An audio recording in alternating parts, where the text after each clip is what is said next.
Mari belajar kebenaran Alkitab dengan konsep yang benar bersama konsep Cohen Serves People. Setiap Senin malam pukul 19.00 WIB, Anda dapat menyaksikan tayangan ini secara live di Facebook dan YouTube kami, Cohen Serves People. Jika ada pertanyaan, silakan komentar di kolom komentar yang tersedia.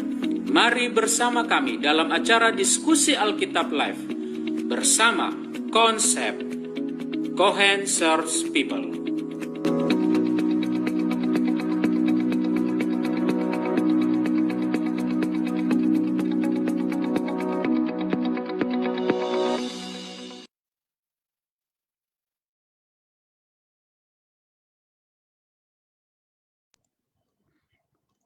Baik, Shalom, selamat malam kepada kita semua. Kita bersyukur pada malam hari ini kita boleh bertemu kembali di dalam acara diskusi Alkitab bersama konsep Cohen Serves People. Dan pada malam hari ini, sebelum kita akan belajar, kita akan awali dengan berdoa, dan doa ini akan dipimpin oleh hamba Tuhan, Pendeta Muda Jimmy Huta Barat. Baik, mari kita bersatu dalam doa. Ya Tuhan Allah Bapa kami di sorga, terima kasih pada malam ini Engkau masih menyertai kami, memberikan kepada kami kesehatan dan kemampuan untuk tetap melayani. Biarlah Tuhan, kami yang sudah hadir di Zoom untuk bersama-sama belajar konsep akan firman Tuhan. Biarlah kiranya Engkau bersama dengan kami, khususnya akan menyatakan firman Tuhan, pekabaran demi pekabaran, yaitu Pendeta Muda Maro Bapak Sitorus. Biarlah Tuhan juga bersama dengan pemirsa yang ada di rumah, menyaksikan dari Facebook dan YouTube, sehingga Roh Kudus Tuhan akan menyertai kami semua, memberikan pemahaman kepada kami. Inilah doa kami di dalam nama Yesus kami persembahkan. Amin. Amin, terima kasih. Baik, pada malam hari ini kita akan melanjutkan pembahasan kita, khususnya pembahasan dari Kitab Keluaran. Dan ini adalah pelajaran terakhir dari Kitab Keluaran. Dan malam hari ini pelajaran kita judulnya adalah tentang konsep perjanjian ya antara Tuhan dengan umatnya, ya khususnya bangsa Israel di dalam Kitab Keluaran ya. Dan pada malam hari ini yang akan membawakan pelajaran kita adalah Pendeta Muda Maro Sitorus. Beliau saat ini melayani di jemaat di Cirebon.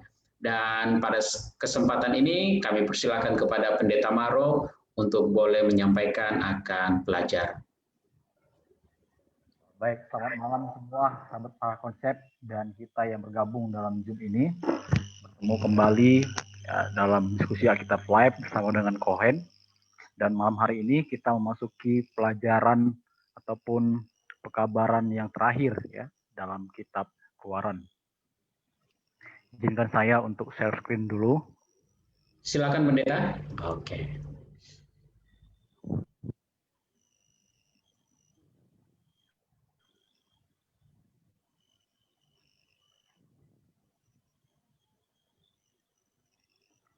Baik, apa sudah terlihat?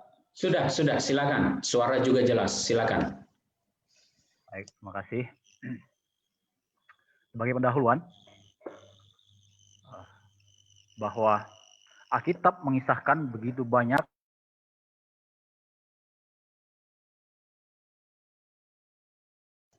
Maaf, Pendeta Maro, ada lagi di mute. Boleh di unmute dulu? Oke.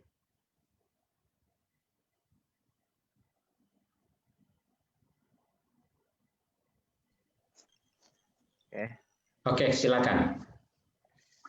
baik. Alkitab mengisahkan kisah yang panjang tentang Allah dan umatnya. Nah, dalam kisah yang panjang itu sering ditemukan perjanjian Allah dengan umatnya. Dan Alkitab kerap kali memberitahukan bahwa ide atau gagasan perjanjian itu berasal dari Allah sendiri. Dan iman tokoh-tokoh Alkitab dibangun melalui perjanjian yang dibuat oleh Allah. Nah, dengan kata lain, ya, iman itu bertumbuh oleh karena tetap berpegang ya, pada apa yang telah dijanjikan oleh Allah. Dan hingga saat ini umat Kristen juga berpegang pada apa yang telah dijanjikan oleh Allah dalam firman-Nya di dalam Alkitab. Seperti halnya dapat kita lihat dalam 1 Samuel 2 ayat 30, Allah mengatakan janjinya. Sebab itu demikianlah firman Tuhan Allah Israel, sesungguhnya aku telah berjanji keluargamu dan kaummu akan hidup di hadapanku selamanya.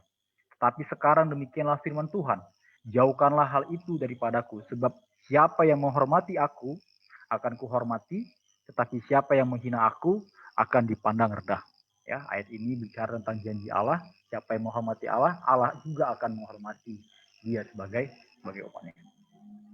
Nah, oleh sebab itu kita penting untuk memahami ya perjanjian Allah. Ya, pada kesempatan kali ini kita akan secara khusus membahas tentang konsep perjanjian Allah dengan bangsa Israel dalam kitab Keluaran. Nah, mari kita lihat dulu sebagai pembuka pemahaman kita bagaimana pandangan umum mengenai perjanjian. Ya, pengertian perjanjian ya, berdasarkan dari kamus kamus online Alkitab, Kamus Bahasa Indonesia, katakan perjanjian itu adalah persetujuan, bisa secara tertulis ataupun dengan lisan, yang dibuat oleh dua pihak atau lebih. Masing-masing bersepakat akan menaati apa yang tersebut dalam persetujuan. Ya. Jadi tentu harus ada ya, kedua belah pihak atau lebih ya untuk membuat perjanjian. Nah, ada beberapa unsur penting dalam membuat perjanjian. Ya, sekurang-kurangnya ada 6. Yang pertama adalah adanya pihak-pihak yang sekurang-kurangnya ada 2 orang. Lalu adanya persetujuan atau kata sepakat. 3, adanya tujuan yang ingin dicapai. Yang keempat, adanya prestasi atau kewajiban yang akan dilaksanakan. Poin yang kelima, adanya bentuk tertentu. Ya, bentuk apa perjanjian itu dibuat. Ya, lalu yang keenam, adanya syarat-syarat tertentu. Nah, jadi bagaimana ya, konsep perjanjian Alkitab dengan bangsa Israel? Ya, apakah sama dengan pandangan umum? Apakah ada perbedaan? Nah, pada malam hari ini pembahasan kita fokus kepada 5 pertanyaan yang ingin kita ketahui. Yang pertama adalah dengan siapakah Allah membuat perjanjiannya? Lalu bagaimanakah bentuk perjanjian yang dibuat oleh Allah itu? Apakah isi dari perjanjiannya? Poin yang keempat, apakah berkat yang akan diterima melalui perjanjian Allah? Bagaimanakah bila ada yang melanggar perjanjian yang telah dibuat itu? Mari kita mulai dengan melihat keadaan ya, dan situasi yang dialami oleh bangsa Israel di Mesir. Ya, firman Tuhan dalam Keluaran 1 ayat 2-11 mengatakan, berkatalah raja itu kepada rakyatnya, bangsa Israel itu sangat banyak dan lebih besar jumlahnya daripada kita. Marilah kita bertindak dengan bijaksana terhadap mereka, supaya mereka jangan bertambah banyak lagi, dan jika terjadi peperangan, jangan bersekutu nanti dengan musuh kita dan memerangi kita, lalu pergi dari negeri ini. Sebab itu, pengawas-pengawas Rodi ditempatkan atas mereka untuk menindas mereka dengan kerja paksa. Mereka harus mendirikan bagi Firaun kota-kota perbekalan, yaitu Pitom dan Ramses. Ya, sebagaimana janji oleh Allah, bangsa Israel itu akan banyak dan itu dibuktikan. Ya, dan mereka semakin banyak dan ada kekhawatiran ya dari raja Firaun. Nah, maka mereka ya ditindas, ya diperbudak. Nah, kemudian ya, latar belakang perjanjian Allah dengan bangsa Israel itu diawali dari Keluaran 1:12-14. Tetapi makin ditindas, makin bertambah banyak dan berkembang mereka, sehingga orang merasa takut kepada orang Israel itu. Lalu dengan kejam orang Mesir memaksa orang Israel bekerja dan memahitkan hidup mereka dengan pekerjaan yang berat, yaitu mengerjakan tanah liat dan batu bata dan berbagai-bagai pekerjaan di padang. Ya, segala pekerjaan yang dengan kejam dipaksakan orang Mesir kepada mereka itu. Ya, jadi Keluaran 2:3-4, lama sesudah itu matilah Raja Mesir, tetapi orang Israel masih mengeluh karena perbudakan, dan mereka berseru-seru sehingga teriak mereka minta tolong karena perbudakan itu sampai kepada Allah. Allah mendengar mereka mengerang, lalu ia mengingat kepada perjanjiannya dengan Abraham, Ishak, dan Yakub.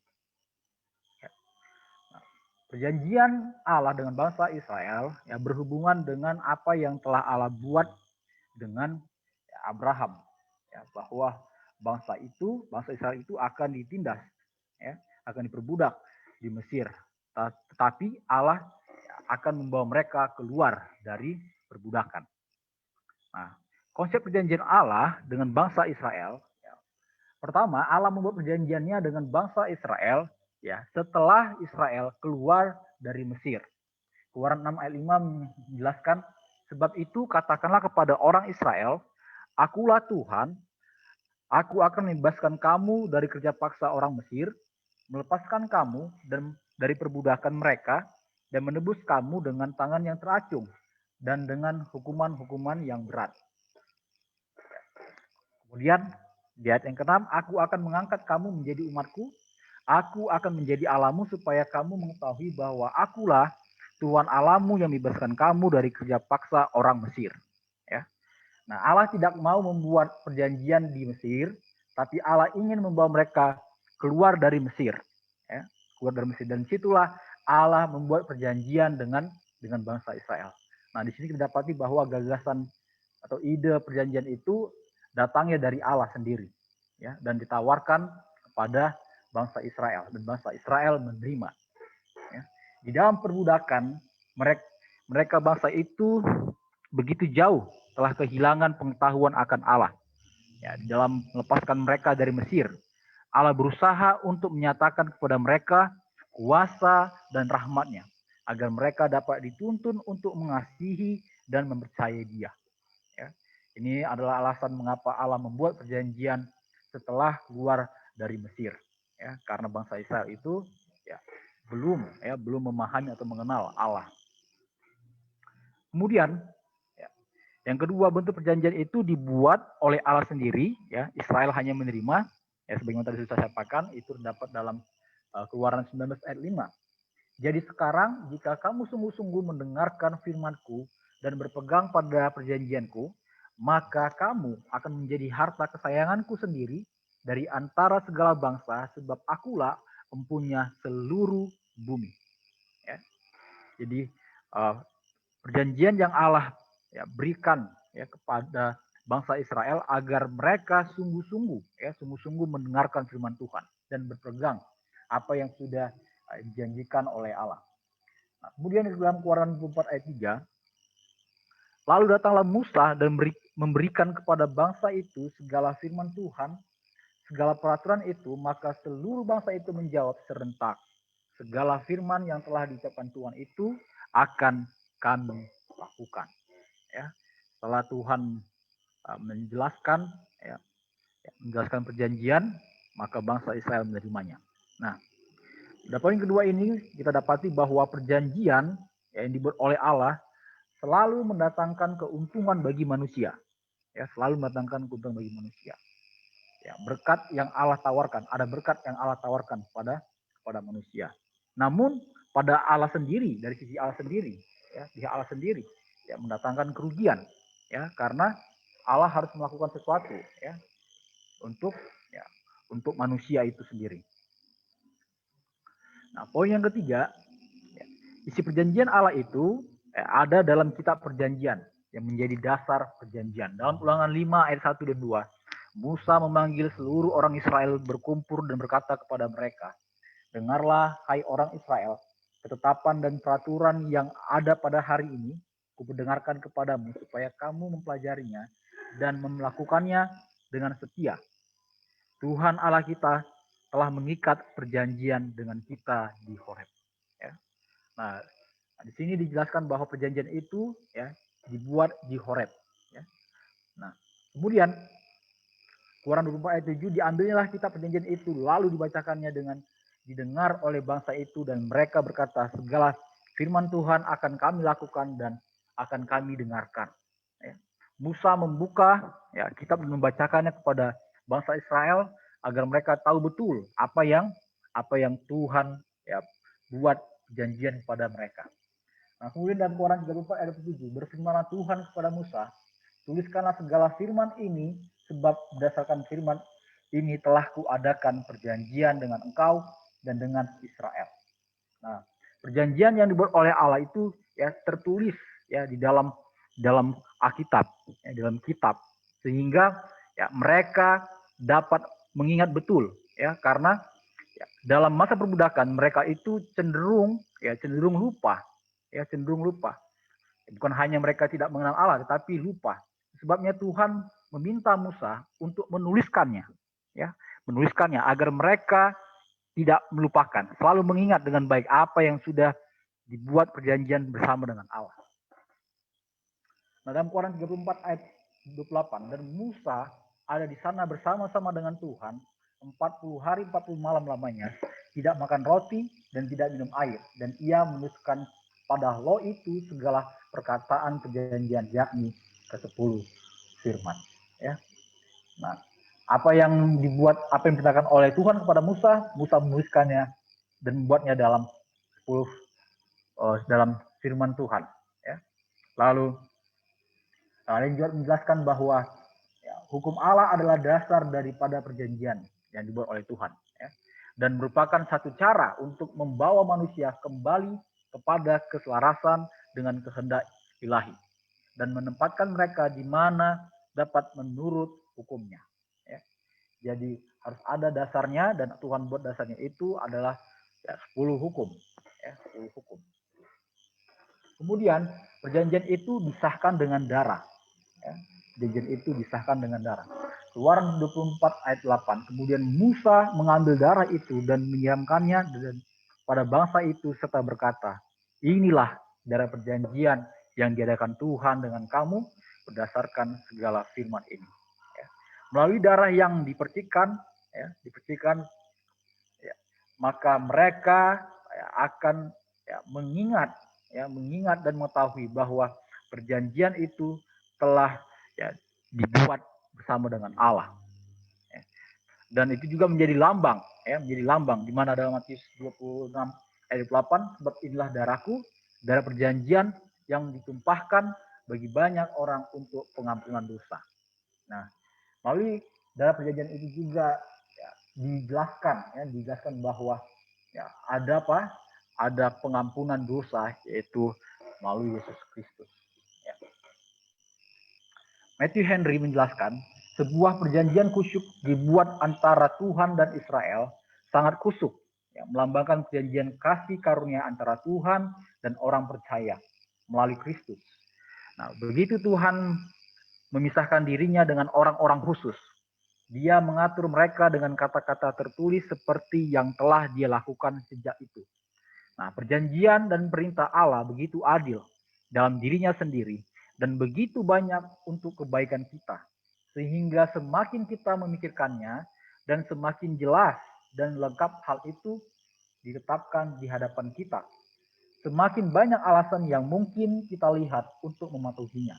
Darah korban ditaburkan di atas altar, di atas buku, dan di atas orang-orang, baik pribadi mereka, catatan mereka, atau layanan keagamaan, akan diterima dengan penerimaan dari Tuhan yang suci, kecuali melalui tumpahan darah dan percikan darah. Juga berkat yang diberikan kepada mereka adalah semua belas kasihan, dan Tuhan akan memperlakukan mereka dengan kebaikan. Nah, melalui kutipan ini sangat jelas sekali ya bagaimana ya perjanjian itu dibuat dan bagaimana Israel itu memahami ya bahwa perjanjian itu selalu mendatangkan kebaikan bagi mereka sendiri. Nah, berikutnya bahwa Sabat menjadi perjanjian kekal. Ya, Keluaran 31 ayat 16. Maka haruslah orang Israel memelihara hari Sabat dengan merayakan Sabat turun-temurun menjadi perjanjian yang kekal. Nah, Ulangan 5:13-14 mencatatkan, 6 hari lamanya engkau akan bekerja dan melakukan segala pekerjaanmu, tetapi hari ke-7 adalah hari Sabat Tuhan Allahmu. Maka jangan melakukan sesuatu pekerjaan, engkau atau anakmu laki-laki atau anakmu perempuan, atau hambamu laki-laki atau hambamu perempuan, atau lembumu atau keledaimu atau hewanmu yang manapun atau orang asing yang di tempat kediamanmu, supaya hambamu laki-laki dan hambamu perempuan berhenti seperti engkau juga. Sebab haruslah kau ingat bahwa engkau pun dahulu budak di tanah Mesir, dan engkau dibawa keluar dari sana oleh Tuhan Allahmu, dan tangan yang kuat dan lengan yang teracung. Itulah sebabnya Tuhan Allahmu memerintahkan engkau merayakan hari Sabat. Nah, melalui perjanjian kekal ini, ya, bangsa Israel juga harus diingatkan ya terus menerus bahwa mereka dulu adalah budak dan dibawa oleh Allah keluar ya, keluar dari Mesir, sehingga mereka selalu mengingat Tuhan dan selalu menyembah Tuhan. Ellen G. White menjelaskan dalam buku Spiritual Gifts, volume 3 halaman 267. Sabat harus menjadi tanda antara Tuhan dan umatnya selamanya. Dengan cara inilah, itu menjadi sebuah tanda semua orang harus menjalankan hari Sabat ditandai dengan ketaatan sedemikian rupa sehingga mereka adalah penyembah Allah yang hidup, pencipta surga dan bumi. Hari Sabat harus menjadi tanda antara Tuhan dan umatnya selama dia memiliki orang-orang di bumi untuk selamanya. Nah, poin yang keempat, berkat yang diterima melalui perjanjian Allah. Imamat 26 ayat 3 dan 4. Jikalau kamu hidup menurut ketetapanku dan tetap berpegang pada perintahku serta melakukannya, maka aku akan memberi kamu hujan pada masanya, sehingga tanah itu memberi hasilnya dan pohon-pohonan di ladangmu akan memberi buahnya. Nah, ini janji untuk usaha tangan, pekerjaan bumi akan menghasilkan buah apa yang dikerjakan. Kemudian dalam Ulangan 7 ayat 13, Ia akan mengasihi engkau, memberkati engkau dan membuat engkau banyak. Ia akan memberkati buah kandunganmu dan hasil bumimu, gandum dan anggur serta minyakmu, anak lembu sapimu dan anak kambing dombamu, di tanah yang dijanjikannya dengan sumpah kepada nenek moyangmu untuk memberikannya kepadamu. Ya. Dan Tuhan menjelaskan begitu jelas ya berkat-berkat yang akan diterima oleh bangsa Israel ketika mereka mau mengikuti ketetapan Tuhan. Ya. Karena berkat itu ya sudah disiapkan oleh Tuhan bagi mereka. Nah, kemudian diulangi lagi dalam Ulangan 11:13 ayat 15 ya. Dan jika kamu dengan sungguh-sungguh mendengarkan perintah yang disampaikan kepadamu pada hari ini, sehingga kamu mengasihi Tuhan Allahmu dan beribadah kepadanya dengan segenap hatimu dan dengan segenap jiwamu, maka Ia akan memberikan hujan untuk tanahmu pada masanya, hujan awal, hujan akhir, sehingga engkau dapat mengumpulkannya gandummu, anggurmu, minyakmu, dan Dia akan memberi rumput di padangmu untuk hewanmu, sehingga engkau dapat makan dan menjadi kenyang. Ya. Berkatnya sangat jelas sekali, ya, diulangi kembali, ya.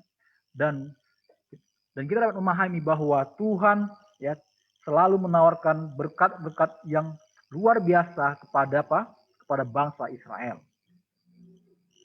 Nah, kemudian lanjut menjelaskan dalam Prophets and Kings volume 3 halaman 135. Israel memiliki banyak kesempatan untuk bersukacita. Tanah tempat Tuhan membawa mereka adalah tanah yang mengalir dengan susu dan madu. Selama pengembaraan di padang gurun, Tuhan telah meyakinkan mereka bahwa Dia sedang membimbing mereka ke sebuah negeri di mana mereka tidak perlu menderita karena kekurangan hujan. Tanah kemana kamu masuk untuk memilikinya, Dia telah mengatakan kepada mereka, bukanlah seperti tanah Mesir, dari mana kamu keluar, di mana kamu menabur benihmu dan menyiraminya dengan kakimu. Seperti taman tumbuh-tumbuhan, tapi tanah kemana kamu pergi untuk memilikinya adalah tanah perbukitan dan lembah, dan minum air hujan surga. Tanah yang dipelihara oleh Tuhan Allahmu. Mata Tuhan Allahmu selalu di atasnya itu dari awal tahun bahkan sampai akhir tahun. Nah, Tuhan juga memberikan janji bahwa Tuhan tidak mengabaikan mereka. Ya, mata Tuhan selalu tertuju kepada bangsa Israel. Ya. Bagaimana tadi sudah saya sampaikan bahwa dalam perjanjian itu bangsa Israel akan menjadi harta kesayangannya. Begitulah Tuhan memperlakukan mereka melalui berkat dalam perjanjian yang telah dibuat. Kemudian poin yang kelima, perjanjian batal bila tuntutan tidak dipenuhi. Ya. Keluaran 24 ayat 8, kemudian Musa mengambil darah itu dan menyiramkannya pada bangsa itu serta berkata, inilah darah perjanjian yang diadakan Tuhan dengan kamu berdasarkan segala firman ini. Ya, kata diadakan dalam bahasa aslinya ya, itu karat, ya, terjemahkan be cut off atau memotong, ya, di mana ada hewan yang dipotong dibelah dua, kemudian pihak-pihak yang ya membuat perjanjian harus harus menyeberangi, ya, menyeberangi dari hewan yang dipotong itu, ya, sebagai tanda perjanjian dibuat, dan mereka memegang, ya, memegang perjanjian yang telah mereka buat. Nah, jika salah satu di antara kedua pihak yang berjanji, maka tentu ya nasibnya akan menjadi sama seperti ya, hewan yang dipotong itu. Jadi ya di sini maknanya lebih dalam bahwa bukan hanya sekedar perjanjian, tetapi ada tanda perjanjian. Ya. Lalu ya, perjanjian itu ya, tetap dipegang oleh Allah sendiri yang membuatnya, yang menggagasnya. Ya. Nah, dari sisi Allah tidak ada yang namanya melanggar perjanjian dari sisinya Allah. Nah, tentu ya, ini akan membuat manusia itu yakin, ya, yakin bahwa Allah tidak membatalkan atau Allah tidak melanggar apa yang sudah dia buat janjikan.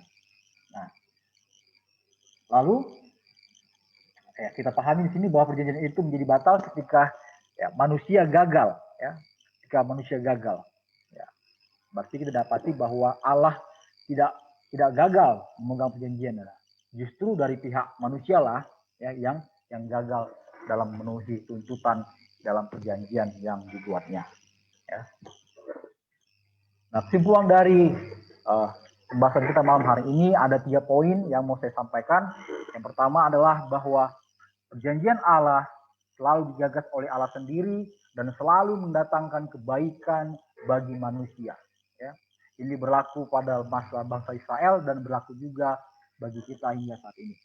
Nah, poin yang kedua bahwa melalui perjanjiannya Allah ingin membawa bangsa Israel untuk memiliki hubungan yang lebih dekat, ya, mengenal Allah, mengasihi Allah dan merasakan kasih-Nya, ya, merasakan kasih-Nya. Dan poin yang ketiga adalah Allah selalu mengingat dan Allah selalu memegang perjanjian yang telah dibuatnya. Ya.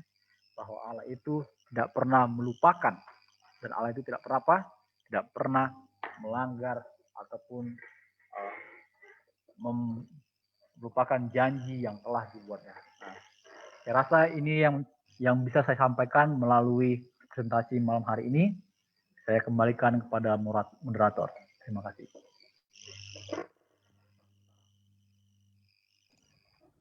Baik, terima kasih kepada Pendeta Maro yang telah mempresentasikannya pada malam hari ini. Kepada para sahabat-sahabat konsep yang ada di media online di Facebook, jika ada pertanyaan silakan ketik di kolom komentar, ataupun mungkin ada pendapat-pendapat boleh juga disampaikan di kolom komentar yang tersedia di Facebook kami. Dan mungkin ada pertanyaan yang masuk mungkin dari teman-teman. Ada pertanyaan yang masuk?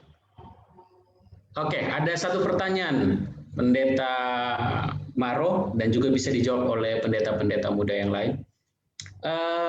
Apakah ada perjanjian Tuhan yang diberikan Tuhan itu tidak akan batal meskipun manusia tetap melanggar? Kalau tadi kan kita lihat di bagian akhir tadi disebut bahwa ada perjanjian itu Tuhan berikan tapi akan batal kalau manusia itu melanggar. Tapi ada nggak perjanjian yang Tuhan berikan itu tidak akan batal? Wah, meskipun manusia itu ya melanggar atau berdosa terus. Silakan Pendeta Maro.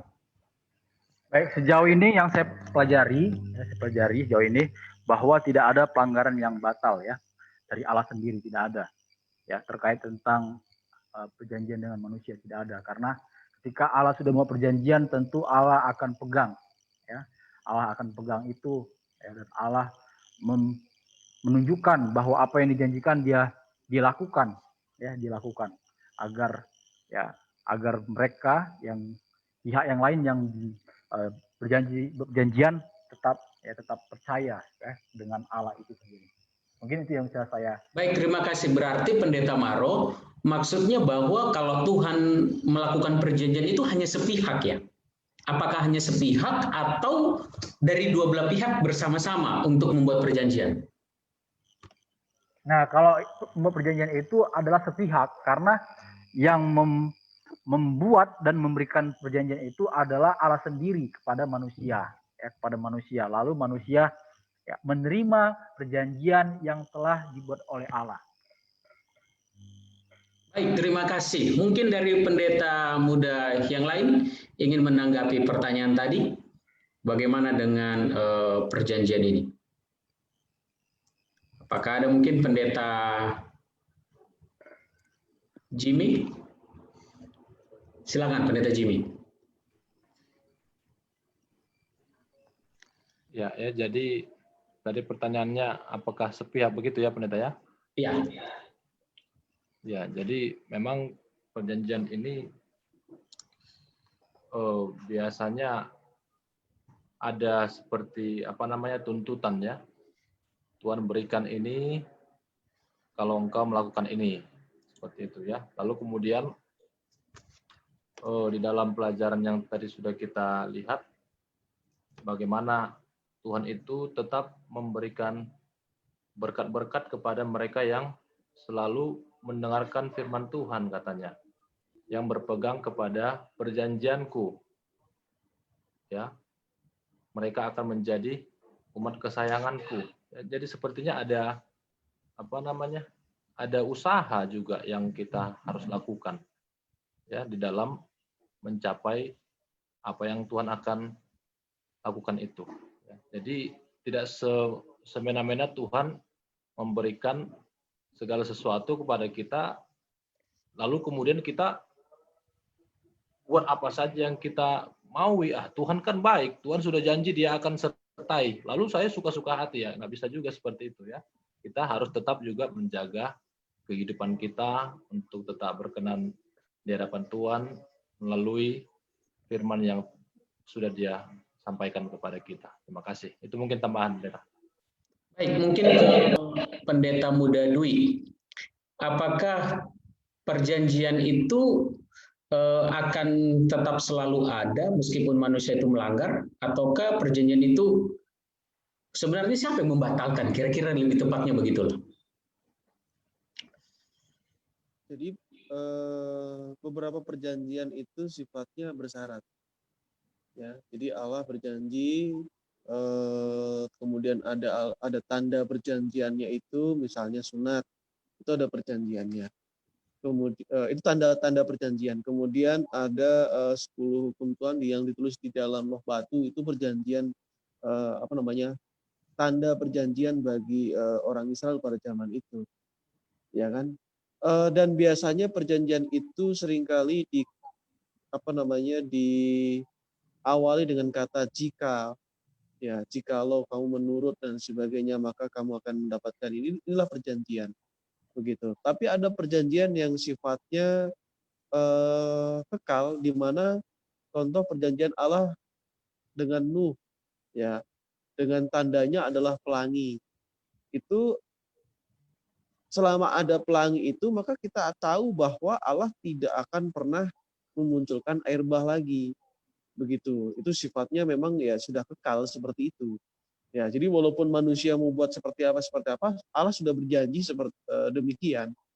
Nah, kenapa tanda-tanda perjanjian dibuat, tanda perjanjian dibuat? Karena manusia memang susah sekali untuk menerima firman Tuhan. Kayak gitu. Kalau seandainya Adam dan Hawa itu menurut dan tidak jatuh ke dalam dosa, maka tidak akan ada perlu perjanjian-perjanjian lagi. Tuhan tidak akan menjanjikan penyelamat. Tuhan tidak ada tanda perjanjian nanti diperlukan sunat, tidak perlu diperlukan lagi nanti ada dua loh batu yang berisi 10 hukum Tuhan dan sebagainya. Nah, jadi perjanjian ini diberikan juga salah satunya adalah untuk istilahnya Allah mengklaim umatnya, Allah mengklaim kita. Nah, otomatis perjanjian ini tujuannya adalah supaya kita dengan Allah punya tujuan yang sama. Jadi sangat penting kita ketahui bahwa Allah adalah, kalau memberikan perjanjian, ya ada case-case tertentu. Begitu, ada case-case tertentu, ada yang sifatnya kekal, ada yang sifatnya itu tidak peduli bagaimanapun manusia bertindak. Ya, ada yang bersyarat ketika kita mematuhi syarat-syarat perjanjian itu, maka perjanjian itu berlaku. Baik, terima kasih Pendeta Muda Dwi. Kembali lagi kami sampaikan kepada saudara-saudara sekalian, apabila mungkin ada pertanyaan, silakan berikan pertanyaan saudara, diketikkan di kolom komentar yang tersedia. Dan pada saat ini kita akan beralih kepada Pendeta Pardosi. Walaupun saya tahu Pendeta Pardosi ini lagi dalam perjalanan ke Jogja untuk menyelesaikan akan pendidikannya di dalam perkuliahannya untuk S3-nya. Walaupun meskipun di kereta, tapi beliau ini sangat komitmen sekali ya untuk bersama-sama dengan sahabat konsep dimanapun berada. Silakan Pendeta Pardosi untuk menyampaikan tanggapannya mengenai tentang konsep daripada perjanjian. Baik, selamat malam kepada semua rekan-rekan pendeta muda. Mudah-mudahan suara saya terdengar dan juga para sahabat konsep yang menonton dari Facebook ataupun YouTube. Baik. Perjanjian yang Allah buat itu unik ya. Kenapa unik? Karena manusia hanya menerima. Perjanjian yang Allah buat itu unik. Kenapa unik?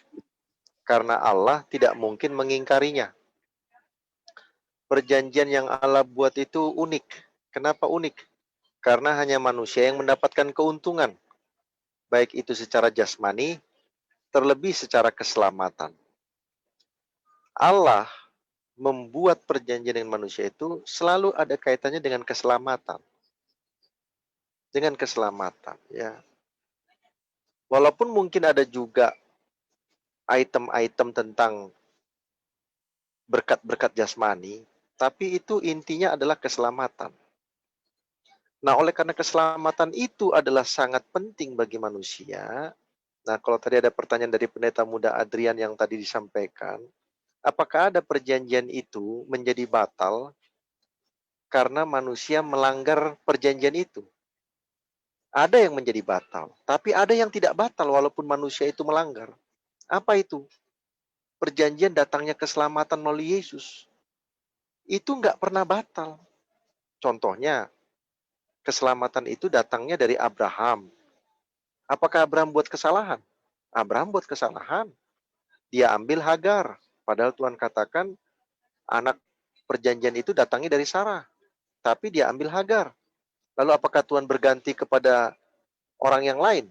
Berpindah dari Abraham kepada orang lain? Tidak. Dia tetap dengan Abraham. Dilanjutkan dengan Ishak. Dilanjutkan dengan Yakub. Yakub melakukan kesalahan. Yakub melakukan kesalahan. Tetapi apakah itu berubah dari Yakub lalu pindah ke Esau? Tidak. Tetap di Yakub. Nah, karena ini masalah janji keselamatan. Keselamatan ini bukan hanya untuk Abraham dan keturunannya, tapi untuk seluruh umat manusia. Ya. Suku Yehuda. Apakah Yehuda tidak melakukan kesalahan? Ya, karena juru selamat itu harus datang dari suku Yehuda. Apakah Yehuda tidak melakukan kesalahan? Yehuda melakukan kesalahan. Apakah raja-raja Israel yang keturunan Yehuda itu tidak melakukan kesalahan? Banyak yang melakukan kesalahan. Tetapi tetap saja keselamatan itu, Mesias itu lahirnya dari suku apa? Suku Yehuda. Nah, ini menarik. Yang menarik ya. Tetapi kalau masalah perjanjian yang tidak terkait kepada keselamatan, ya sudah tentu karena manusia melakukan pelanggaran, maka perjanjian itu batal. Ya, tapi ada yang tidak batal meskipun manusia melakukan apa? Kesalahan. Dan itulah datangnya apa? Keselamatan melalui Israel, melalui suku apa? Suku Yehuda. Terima kasih. Baik, terima kasih. Mungkin masih ada lagi pertanyaan yang mau disampaikan. Terima kasih atas tanggapan-tanggapannya. Mungkin ada pertanyaan-pertanyaan yang mau disampaikan atau ditanyakan. Saya persilakan.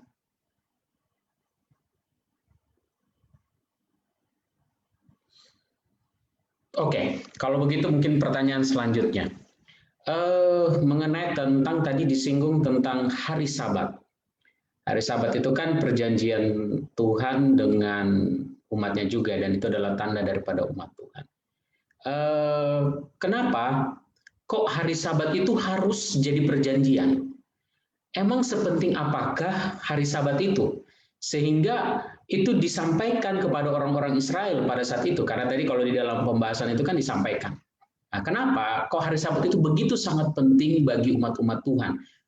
Untuk orang Israel pada saat itu dan untuk kita saat ini. Kok sampai itu menjadi juga perjanjian? Silakan Pendeta Muda Maro. Baik, terima kasih pertanyaannya. Ya, sebelum menjawab kepada pertanyaan, setelah kita lihat dulu bahwa sahabat itu kan sudah ada ya waktu Taman Eden. Lalu sahabat juga menjadi tanda perjanjian dengan bangsa Israel. Nah, berarti ya di Taman Eden dan sampai bangsa Israel dan sekarang sahabat itu tetap ada. Ya, sahabat itu kan ya dibuat untuk manusia dan sebagai peringatan penciptaan. Lalu di dalam konsep bangsa Israel sebagai mengingat kebebasan mereka dalam masa perbudakan, ya. Lalu dalam masa mengingat mereka dalam keluar dari perbudakan, itu juga mereka dibawa untuk dapat mengingat Tuhan mereka, yang mengingat Tuhan mereka yang telah melepaskan mereka dari perbudakan. Ya. Nah, jika mereka sudah baik mengikuti sabat, ya, menjalankan sabat bukan sabat, ya, maka tentu ya, mereka juga bisa mengikuti hukum-hukum yang lain, ya, karena tentu di sabat itu ada makna yang lebih dalam yang Tuhan mau sampaikan kepada bangsa Israel. Makanya itu menjadi perjanjian kekal. Di samping mereka diingatkan kembali tentang pembebasan dalam perbudakan, mereka juga diingat kembali bahwa mereka harus menyembah Tuhan, ya, menyembah Tuhan. Karena mereka ya dulu di Mesir tidak mengenal Tuhan. Ya, tidak mengenal Tuhan. Setelah mereka keluar dari Mesir, ya, mereka harus mengenal Tuhan dan semakin mengenal Tuhan. Ya. Itu sebabnya melalui sabarlah mereka akan ya bersyukur dan merasakan kasih Tuhan dalam hidup mereka. Mungkin itu yang saya bisa jawab. Ya. Baik, mungkin saya alihkan kepada teman-teman yang lain. Berarti apakah memang ketika orang-orang Israel di Mesir itu memang sama sekali sudah tidak ingat lagi hari Sabat, makanya Tuhan ingatkan melalui perjanjian itu, diingatkan kembali ya perjanjian itu dibuat menyangkut tentang hari Sabat. Apakah memang di Mesir itu orang itu sudah begitu jahatkah? Seperti siapa Yusuf ya dengan saudara-saudara dan keturunan. Apakah memang mereka sudah tidak menguruskan hari Sabat, makanya Tuhan ingatkan lagi? Bagaimana dengan pendeta Dwi, silakan.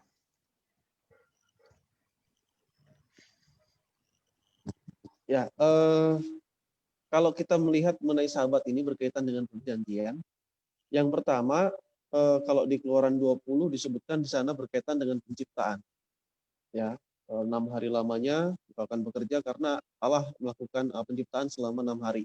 Tetapi kalau di Ulangan 5 ayat 13 sampai 15 ini ada satu kaitan yang lain, yaitu mengenai mereka dibebaskan dari perbudakan. Oleh sebab itu dia perlu juga merayakan hari Sabat. Jadi orang Mesir dibebaskan dari perbudakan juga adalah sebuah tipologi di mana bagaimana kita semua umat, maksudnya orang Israel dibebaskan dari perbudakan Mesir, itu adalah tipologi di mana kita sebagai umat-umat manusia ditebus daripada Tuhan. Nah, oleh sebab itu Sabat di sini memiliki dua makna, yaitu perayaan akan penciptaan langit dan bumi dan juga perayaan akan penebusan karya Yesus di kayu salib pada zaman ini.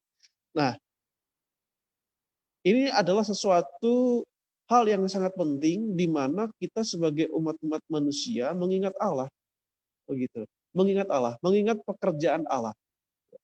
Jadi ada kemungkinan memang pada zaman itu orang-orang Israel sudah atau mulai kurang peka dengan pekerjaan Tuhan, ya, dan juga memang ada kecenderungan kita sebagai umat-umat Allah ini kurang peka lagi. Dulu waktu kita kecil mungkin pernah kita diselamatkan, dikasih mukjizat, tapi itu dulu kayak gitu. Dan seringkali bertambahnya usia, bertambahnya generasi, ya itu menjadi lupa. Atau nenek moyang kita dulu dia kenal Tuhan dengan melihat pekerjaan Tuhan yang begitu besar dalam kehidupannya, tetapi cucunya seringkali juga kurang mengingat itu semua. Oleh sebab itu Tuhan memerlukan hal yang lain supaya mereka ingat. Sabat adalah salah satu cara yang ditetapkan oleh Tuhan, dirayakan untuk mengingat pekerjaan Tuhan dalam penciptaan langit dan bumi, dan juga untuk penebusan. Dan itu perlu diingatkan berulang-ulang. Jadi bukan hanya karena orang Israel sudah mulai lupa, tapi itu adalah sesuatu yang sangat penting di masa yang akan datang. Terima kasih. Baik, mungkin Pendeta Edwin ingin memberikan tanggapan ya mengenai tentang konsep daripada perjanjian, khususnya hari Sabat. Mungkin Pendeta Edwin bisa menambahkan. Baik, terima kasih Pendeta Adrian. Jadi kenapa Sabat menjadi satu perjanjian juga bagi bangsa Israel? Jadi kalau saya baca dalam kitab Keluaran ini, dan bahkan saya ikuti perjalanan bangsa Israel ketika mereka keluar dari tanah Mesir menuju tanah Kanaan selama 40 tahun lamanya mereka berjalan, mereka seringkali lalai dan bahkan lupa akan Tuhan itu sendiri. Dan hari Sabat adalah salah satu cara Tuhan untuk mengingatkan mereka kepada Tuhan. Hari Sabat, itu sebabnya tadi sudah ditambahkan oleh Pendeta Dwi sebenarnya di dalam Keluaran 20 ayat yang ke-8 itu, ingatlah dan kuduskanlah hari Sabat. Artinya bahwa umat itu diberikan perjanjian untuk mengingat selalu, setiap satu pekan mengingat Tuhan. Dan tidak jarang bangsa Israel seringkali lalai dan bahkan lupa dan menyembah yang lain, bukan Tuhan. Menyembah patung emas, bahkan dalam perjalanan mereka menuju ke tanah Kanaan.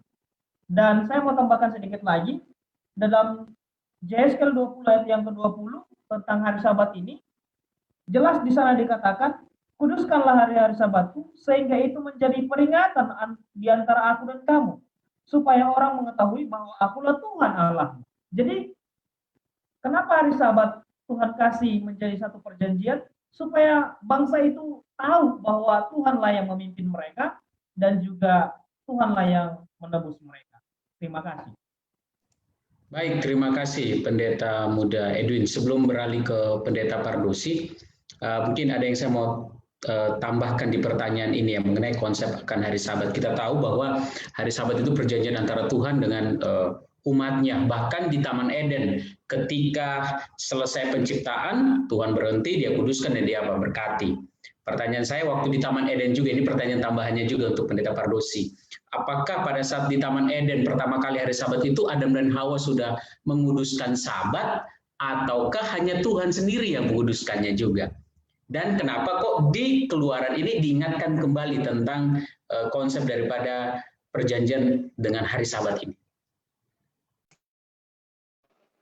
Baik, terima kasih atas pertanyaannya. Hari Sabat itu adalah salah satu lembaga yang ada sebelum dosa, namun di dalam penciptaan. Dan Sabat adalah satu-satunya yang terkait kepada penciptaan. Ya. Sabat adalah satu-satunya yang mengikat kepada Tuhan sebagai pencipta. Itu Sabat. Nah, oleh karena ada dosa, maka akan ada rencana Tuhan untuk memulihkan kembali bumi ini. Betul enggak? Nah, ketika Tuhan mau memulihkan kembali bumi ini, itulah yang disebut dalam buku Matius 24 sebagai penciptaan kembali, maka sudah barang tentu tidak dibawa hari Sabat itu. Karena ketika bicara tentang penciptaan, maka selalu harus bicara tentang apa? Hari Sabat. Ya. Jadi penciptaan pertama itu Sabat. Penciptaan kembali, waktu Yesus datang, itu pun akan menyentuh kepada kisah Sabat. Makanya dikatakan Sabat itu menjadi perjanjian yang apa? Perjanjian yang kekal. Ya, mohon maaf kereta saya sudah mau berangkat, jadi tidak apa-apa lah ya. Jadi seperti apa serius pembicaraan ini, jadi ditemani oleh klakson ya. Jadi sahabat itu menjadi kekal oleh karena bermula dari penciptaan dan akan terus sampai penciptaan kembali. Akan terus, ya. Mau bagaimana model manusia itu, mau kelompok mana manusia itu, sahabat itu menjadi perjanjian kekal. Karena itu menyangkut sejak penciptaan sampai penciptaan kembali. Nah, di hari sabat yang pertama di Taman Eden itu, apakah Adam dan Hawa itu menguduskan sabat? Ya, karena itulah baru pertama sekali hari sabat, ya mereka itu kan mengikut Tuhan lah. Ya, Tuhan berhenti, ya mereka pun berhenti. Tapi, by the way, mereka itu kan belum pernah kerja. Ya kan belum kerja. Hari Jumat kan masih penciptaan, betul? Ya, masih ada tugas-tugas yang diberikan Tuhan, ya, memberi nama binatang ya. Jadi, ya mungkin waktu itu tak terasa tiba-tiba sudah hari Sabat. Lalu Tuhan berhenti. Ya, boleh saja ada Hawa bertanya, loh Tuhan kenapa berhenti? Ya, pastilah Tuhan akan jawab kan, bahwa ini adalah hari istirahat. Saya beristirahat, kalian pun harus beristirahat. Saya menguduskan ini, oleh sebab itu kalian pun harus menjaga apa? Kehidupan kalian. Pasti terjadi di hari pertama itu. Ya, ada diskusi-diskusi. Ya, jadi, tapi mereka belum tahu, ya. Kan baru hari pertama sahabat itu kan baru pertama sekali. Ya. Oke, baik. Itu saja jawaban dari. Baik, terima kasih Pendeta Pardosi. Saat ini ada pertanyaan yang masuk. Dalam Keluaran 6 ayat 5 sampai 9, di sana ada janji Tuhan untuk pembebasan Israel. Namun Israel tidak mendengar Musa. Apakah ini juga akan terjadi kepada manusia di zaman akhir? Jadi apakah yang perjanjian terjadi waktu di zaman Israel dan Musa, ya di dalam Keluaran 6 itu, apakah itu juga akan terjadi kepada nanti di akhir zaman ini? Bahwa kalau orang tidak mau mendengar, ya pada akhirnya dia akan kena kutuk, ya masuk apa? Api neraka.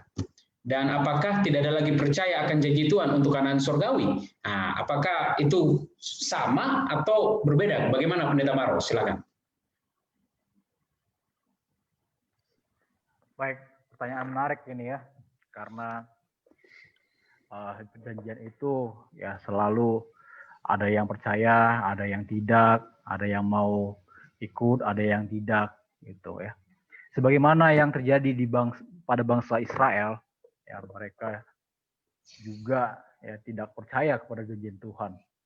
Ya, saya yakin bahwa hingga saat ini dan bahkan nanti pada akhir zaman ada juga yang tidak percaya, ya, tidak percaya kepada janji Tuhan. Ya, karena itu juga menjadi hak manusia, mau ikut, mau tidak, mau percaya, tidak.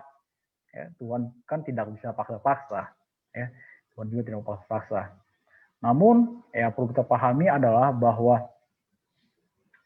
ketika sudah masuk kepada akhir zaman, ya, tidak ke zaman, maka ya, segala yang Tuhan telah nyatakan dalam perjanjiannya masuk kepada pembuktian ya, janji yang Tuhan sudah janjikan. Ya. Kalau tidak, maka akan kecewa orang-orang yang percaya. Ya, akan kecewa orang-orang yang percaya. Nah, jadi tidak ada lagi nanti bertambah janji-janji yang Tuhan ingin sampaikan, tidak. Tapi masuk kepada pembuktian, ya, pembuktian perjanjian yang Tuhan sudah buat. Ya, mungkin itu yang bisa saya sampaikan, bisa ditambahkan juga dari teman-teman pendeta muda ataupun dari Sir. Baik, terima kasih Pendeta Maro. Bagaimana tanggapan dari Pendeta Muda Jimmy mungkin untuk menanggapi akan pertanyaan ini? Oke, mohon maaf ternyata Pendeta Edwin, saya salah sebut.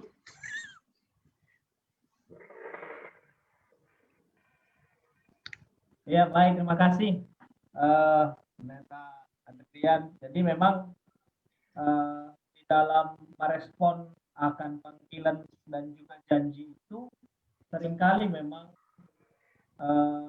kita dihadapkan kepada pilihan. kita mau ikut atau tidak, kan begitu. Apalagi kita aplikasikan di zaman sekarang ini. Mohon maaf, suaranya agak hilang-hilang karena hujan deras di sini. Oke, silakan dilanjut Sinyalnya ya, Pak. agak susah. Jadi tadi saya baca Keluaran 6 ayat 5 sampai ayat yang ke-9. Bagaimana Musa menyampaikan akan janji Tuhan itu kepada bangsa itu. Dan sepertinya sebagian besar mereka menolak. Oleh karena mereka putus asa. Karena perbudakan yang berat yang mereka alami. Dan kondisi-kondisi inilah yang mungkin memaksa mereka untuk tidak setia kepada, tidak percaya lagi dengan janji Tuhan. Kondisi seperti ini. Jadi ada faktor-faktor hal yang mempengaruhi sehingga seseorang itu tidak percaya dengan janji. Tetapi yang pasti adalah bahwa Tuhan tadi dalam materi pelajaran kita yang dibawakan oleh Pendeta Maro, bahwa janji Tuhan itu menguntungkan bagi kita, bagi manusia, bukan menguntungkan bagi Tuhan, menguntungkan bagi kita sebenarnya. Tapi yang menjadi masalah adalah dari kita sendiri, bahkan dari bangsa itu sendiri, bahwa mereka putus asa, mereka tidak lagi punya pengharapan untuk janji-janji yang sebenarnya menjadi keuntungan dan pasti bagi kita, tapi karena putus asa, karena tidak mau lagi berjuang, ya gagallah janji itu kita dapatkan. Itu mungkin dari saya. Terima kasih. Baik, terima kasih ya atas tanggapannya bahwa memang Tuhan itu menjanjikannya secara sepihak dan manusia selalu diuntungkan. Tapi kalau manusianya sudah diberikan janji, jaminan, tapi kalau manusianya tidak mau menerima, tidak mau komitmen, ya itu urusanmu ya. Itu urusan kamu, apapun yang terjadi itu karena pilihan kamu. Maka kita sebagai umat Tuhan harus memilih sesuatu yang yang benar. Baik, mungkin Pendeta Pardosi mau menanggapi akan pertanyaan ini. Bagaimana dengan konsep apakah di akhir zaman pun nanti akan ada orang-orang yang sama seperti cerita di dalam cerita konsep dalam perjanjian lama ini, kitab Keluaran. Baik, terima kasih. Ya pastinya ada. Kalau saudara lihat apa yang dikatakan oleh Petrus di, saya lupa itu 1 Petrus atau 2 Petrus, yang dikatakan bahwa akan tampil pengejek-pengejek yang menyatakan bahwa dari dulu sampai sekarang dunia ini sepertinya tidak ada perubahan apa-apa, baik-baik saja. Ya. Jadi janji tentang kedatangan Yesus yang kedua kali itu sepertinya mustahil, karena dunia ini dari dulu sampai sekarang ya biasa saja ya. 2 Petrus 3:3 itu ya, dari dulu sampai sekarang dunia ini biasa-biasa saja. Makanya kita ini diolok-olok. Mana itu janji tentang kedatangan Tuhan? Kok sepertinya biasa-biasa saja? Padahal dia tidak tahu bahwa dunia ini semakin lama semakin memburuk. Seperti tanda-tanda yang Yesus katakan. Ya. Jadi seperti Musa juga ketika membawa berita bahwa akan ada kelepasan dari Tuhan, ya ada yang percaya, ada yang tidak. Demikian juga ketika nanti pekabaran tentang Yesus datang ini semakin semarak dikumandangkan, ya ada yang percaya dan ada juga apa? Ada yang tidak. Karena melihat apa yang terjadi di dunia ini, bahwa semuanya seperti biasa-biasa saja. Nah sekarang dengan adanya pandemi COVID-19, maka orang yang membaca Alkitab mulai berkata bahwa Yesus sudah apa? Tidak lama lagi mau datang. Nanti setelah COVID-nya selesai, mereka mulai berkata, kayaknya Yesusnya mundur lagi datangnya karena COVID-nya sudah selesai. Ya, jadi ini sesuatu yang membuat manusia apa? Seperti menebak-nebak gitu ya. Hanya gara-gara melihat ada pemulihan ya, dari setelah terjadi bencana alam besar, ada pemulihan ya. Setelah terjadi gunung meletus, lalu ada pemulihan ya, ada perbaikan. Lalu kita bilang apa? Ah, kayaknya Yesus agak lama lagi datang nih, soalnya bencananya sudah lewat. Ya. Bukan begitu cara memahaminya ya. Jadi bencana itu akan terus datang. Semakin lama semakin apa? Semakin besar. Terima kasih. Baik, terima kasih atas tambahannya. Ya, terasa juga karena waktu. Saat ini kita akan mendengarkan closing statement yang akan diawali oleh Pendeta Maro. Setelah itu closing dari Pendeta Pardosi. Saya persilakan. Baik, melalui pembelajaran pada malam hari ini, ya, sebagai closing statement yang ingin saya sampaikan bahwa Allah yang kita sembah adalah Allah yang tidak pernah berubah, ya. Allah yang tidak pernah berubah dan Allah yang tetap memegang janjinya yang telah Dia ucapkan. Ya. Melalui janjinya itu kita tetap ya dan bisa terus ya bertumbuh dalam iman oleh karena apa? Memegang janji Tuhan. Karena Allah tidak pernah berubah, ya. Allah tidak pernah berubah. Ya, kemarin, hari ini, dan selamanya Allah tidak pernah berubah. Sebabnya kita tetap dan kita bisa pegang dan bahkan tuntut janji yang Tuhan sudah ucapkan. Agar kita tetap terus setia, tetap terus mengimani apa yang Tuhan telah berikan, apa yang Tuhan telah nyatakan dalam firman-Nya. Itu yang menjadi statement bagi saya.